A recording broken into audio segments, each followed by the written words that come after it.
سب سے پہلے تو آپ یہ دیکھیں کہ جو ہماری نئی نسل ہے وہ اتنی بھی غافل نہیں ہے یا وہ اتنی بھی کمزور نہیں ہے یا وہ اتنے بھی نالائق نہیں ہے جتنا ہم نے ان کو سمجھ لیا. صرف ہم میں اور ان میں فاصلے بڑھ رہے ہیں. فاصلے کس چیز کے بڑھ رہے ہیں کہ آپ نے دیکھا ہوگا کووڈ میں میرے اللہ تعالیٰ نے بہت سی چیزوں کا سافٹ ویئر اپڈیٹ کر دیا. اگر آپ شروع میں انسان کو لیں گے جو جنگلوں میں رہتا تھا، آہستہ آہستہ ارتقاء کے سفر میں آیا، اس نے اپنی چیزوں کو بہتر بنایا، اس نے محبت سیکھی، اس نے کھانا بنانا سیکھا، اس نے اخوت سیکھی، اس نے اخلاص سیکھا. تو ہماری جو نیو جنریشن اللہ تعالیٰ نے اس کو نیو ایج کے لیے ڈیزائن کیا ہوا ہے. ہو سکتا ہے ہمارے اور ان کے درمیان کوئی ایسی چیزیں نہیں ہوں جس سے ان کو ہماری سمجھ آ سکے. تو ان کو سمجھنے کے لیے ہمیں سب سے پہلے تو اصل والا جو اللہ ہے اس سے ان کی ملاقات کرانی ہے. وہ اللہ جو آپ کو گڑھوں میں نہیں پھینکتا، وہ اللہ جو آپ کو ہر وقت غصے میں آپ کو ہر طرف عذاب دینے پہ راضی نہیں، وہ اللہ جو اس ماں کی طرح رحیم ہے اور بہت خوبصورت اس نے آپ کے لیے دنیا تخلیق کی ہے.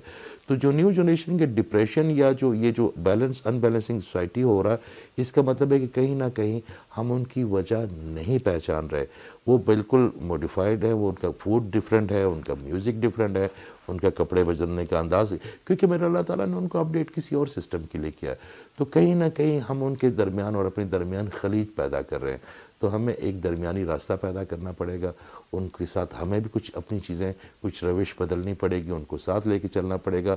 یہ ہمارا مستقبل میں ہم نے تو ہم اپنی زندگی گزار چکے ہیں. اچھا بھلا جو ہماری نوکری کا حصہ تھا، جس کاموں کے لیے ہمیں اللہ نے بھیجا تھا، وہ ہم کر بیٹھے ہیں. اب ہمیں اس پہ یقین ہونا چاہیے، مگر ہم نے ان کو ایسولیٹ نہیں کرنا، ہم نے ان کو ابینڈن نہیں کرنا. ان کے اندر بڑا ہی، میں بڑے ملکوں سے ہو کے آیا ہوں، بڑے ملکوں میں جاتا بھی ہوں.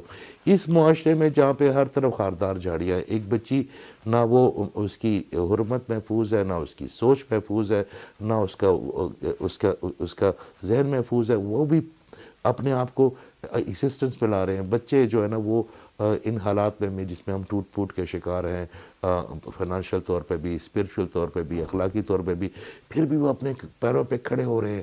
تو ہمیں ان پہ یقین رکھنا چاہیے. اور جو استاد ہے، انہوں نے اچھے شاگرد نہیں بنانے، انہوں نے اچھے استاد پیدا کرنے ہیں. اگر اچھے شاگرد ہی بنائیں گے تو وہ ان کی لیگیسی غلاموں کی طرف یا ادب کی طرف چلی جائے گی. ہم نے استاد بنانے ہیں، یہ سب بچے ہمارے استاد ہیں. ہم نے ان کے لیے اتنا سپیس ضرور کریٹ کرنا ہے کہ وہ کھل کے سانس لے سکیں، کیونکہ اخلاقیات کا تقاضا یہ ہے کہ ہم ایک دوسرے کو وسعت دیں.